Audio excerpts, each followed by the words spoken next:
무형교회에서 유형교회로 오늘의 묵상입니다. 오늘은 요한복음 8장 31절에서 33절까지 말씀을 묵상하겠습니다. 성경 말씀을 보겠습니다. 그러므로 예수께서 자기를 믿은 유대인들에게 이르시되 너희가 내 말에 거하면 참으로 내 제자가 되고 진리를 알지니 진리가 너희를 자유롭게 하리라. 그들이 대답하되 우리가 아브라함의 자손이라 남의 종이 된 적이 없거늘 어찌하여 우리가 자유롭게 되리라 하느냐. 오늘 말씀은 너무나 중요한 말씀 중에 하나죠. 많은 성도들이 기도를 하지만 어떻게 응답을 받을지 잘 모릅니다. 그리고 응답을 받기 전에 우리의 마음 상태를 정리해야 되는 것도 잘 모릅니다. 우리가 모든 환경에서 하나님의 응답을 바로바로 체크되지 않는 이유는 우리가 어딘가에 얽매여 있기 때문입니다. 예를 들면 가정에 경제적인 어려움이 계속되고 있는 겁니다. 그런데 어느 순간 되면 이제 더 이상 신용카드를 돌려막는 방법도 한계가 오는 것이지요. 조마조마한 일상을 살아갈 때 우리는 하나님께 이 어려움을 이겨낼 수 있기를 기도합니다. 이렇게 기도하는데 문제가 바로 풀리던가요? 이렇게 기도하실 때 하나님이 주시는 물질을 바로 받는 응답이 있으셨나요? 아마도 대부분 없었을 것입니다. 그리고 여전히 지속적으로 힘든 시간을 살았을 것입니다. 이때 우리는 내 중심에서 문제를 풀어가는 것이 아니라 하나님 중심에서 문제를 풀어가야 합니다. 그럼 어떻게 하면 문제 가운데 자유하여 문제의 답을 찾을 수 있을까요? 첫 번째, 이 문제가 왜 일어났는지를 돌아보아야 됩니다. 제가 사역하면서 신앙 상담을 하다 보면 대부분 인생이 틀어지는 경우가 하나님이 가라는 길로 가지 않는 그때부터 삶의 문제가 시작이 되더라고요. 가정의 문제가 지속이 될 때 그 문제가 어디서부터 왔는지를 명확히 찾아보십시오. 내 욕심과 내 자존심 때문에 시작된 일들이 있을 것입니다. 두 번째, 무언가 선택했는데 그 선택이 오롯이 내 욕심을 위해서 선택했고 하나님의 뜻에 불순종한 부분이 생각이 난다면 회개를 시작해야 합니다. 이 죄에서 완전히 돌아서는 결단이 있어야 합니다. 이때 아셔야 되는 것은 과거 자신이 순종하지 못했던 것을 회개한다고 해서 눈앞에서 문제가 바로 풀리는 경우는 극히 드뭅니다. 세 번째, 자신의 죄로 인해 벌어진 문제에 대해서 이제 하나님께 맡기고 하나님의 방법으로 풀어나오기를 결단해야 합니다. 그러나 해결 방법 안에서 무수히 많은 어려움이 따라올 수 있음을 또한 알아야 됩니다. 신용불량자가 돼서 은행권 거래가 안 되는 경우도 생길 수 있습니다. 그렇게 좋아하는 이쁜 옷도 한동안 구매하지 못할 수 있습니다. 늘 외식하며 먹었던 좋은 음식들도 못 먹을 수 있습니다. 자주 만났던 친구들도 돈이 없어서 만나지 못할 때가 옵니다. 그동안 쌓아놓았던 자신의 자존심도 다 무너질 수 있습니다. 그리고 하나님이 일하기 시작하면 인간의 방법, 인간의 방향, 내 계획대로 문제를 풀어가시지 않습니다. 그래서 답답할 때가 많아질 것입니다. 그러나 이런 답답한 시간, 힘든 시간, 하나님의 뜻을 맞춰가는 시간이 지속되면 점점 하나님의 뜻대로 삶이 풀리는 것을 보게 될 것입니다.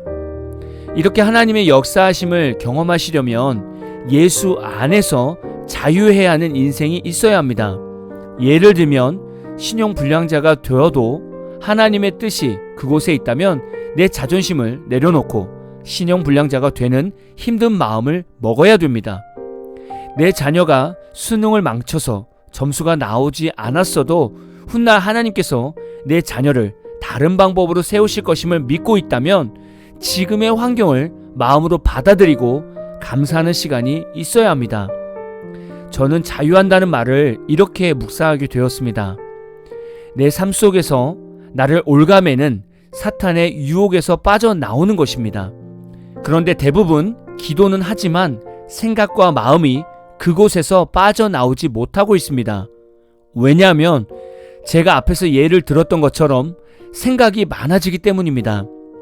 친구들 앞에서 무너질 내 자존심이 걸리고 신용불량자가 되면 은행권이 안 되니까 고민을 하게 되는 것이고 자녀들이 수능을 보고 학교를 가야 되는데 혹시라도 지방 대학으로 가면 앞으로 취직을 못할까봐 걱정을 하거나 지방 대학교를 갔을 때 내 자녀 때문에 자존심이 무너질 부모들의 생각들이 진리 안에서 자유함을 얻지 못하는 방해거리가 된다는 것입니다.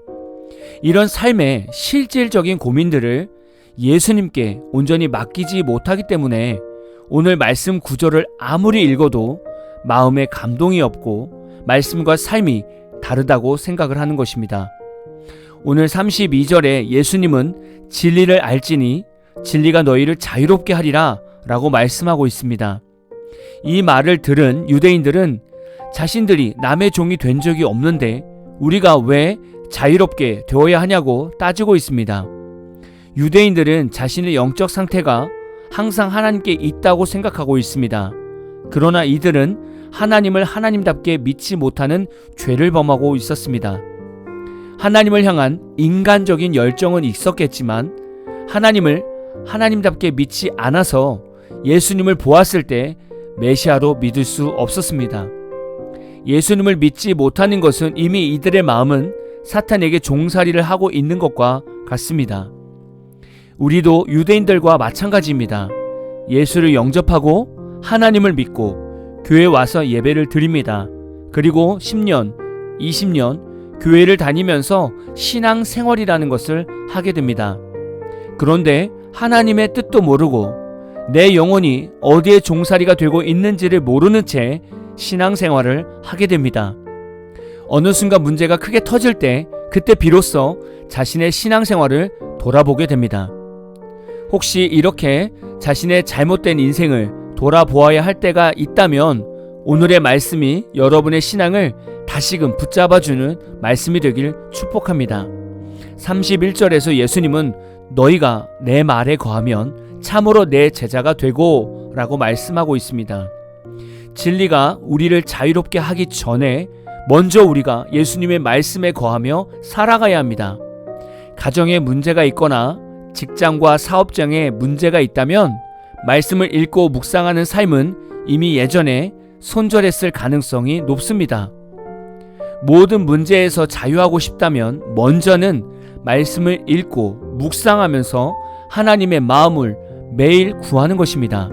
그리고 말씀을 읽고 묵상하면서 예수님의 제자가 되기를 날마다 결단하는 것입니다. 제자가 된다는 것은 다시금 하나님의 뜻과 방법으로 살아가겠습니다 라는 결단을 하는 것입니다. 예수님의 제자가 되어야 그 이후 진리가 여러분을 모든 환경과 문제에서 자유하게 만듭니다. 혹시 지금 여러분의 삶에 여러 가지 문제들이 있어서 어떻게 해야 될지 모르고 계십니까? 그럼 잠잠히 말씀을 읽고 기도하면서 예수님께만 집중하십시오. 그리고 예수님의 제자가 되는 데 있어서 방해가 되는 것들이 있다면 하나하나 내려놓으십시오. 방해가 되는 요소는 내 자신 안에서부터 찾아 나오셔야 됩니다. 내 성격, 내 안의 상처, 내 고집, 내 게으름 등 내 삶에서부터 찾으셔야 됩니다. 그러면 진리가 여러분의 불안한 마음부터 자유롭게 하실 것입니다. 오늘 마무리 찬양은 카우치 워십의 자유의 이름이라는 찬양입니다. 찬양 후에는 잔잔한 연주곡이 있습니다. 말씀을 생각하면서 기도하는 시간을 가져보십시오.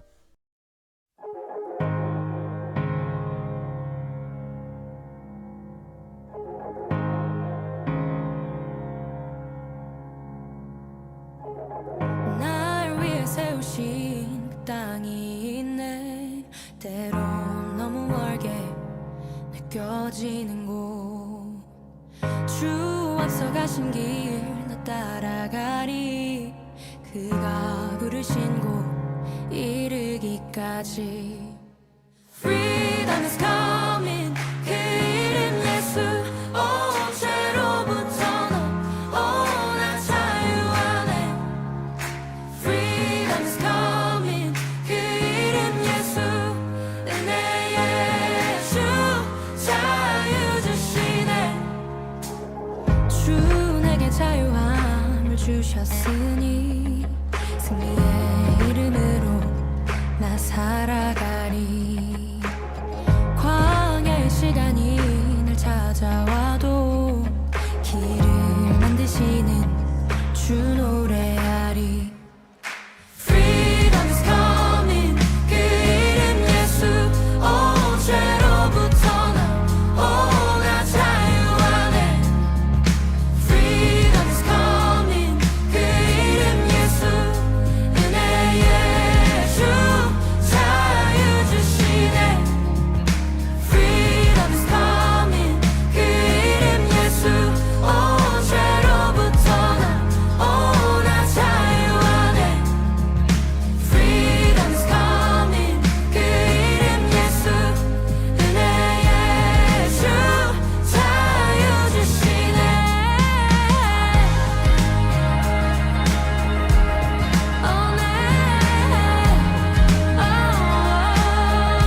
주.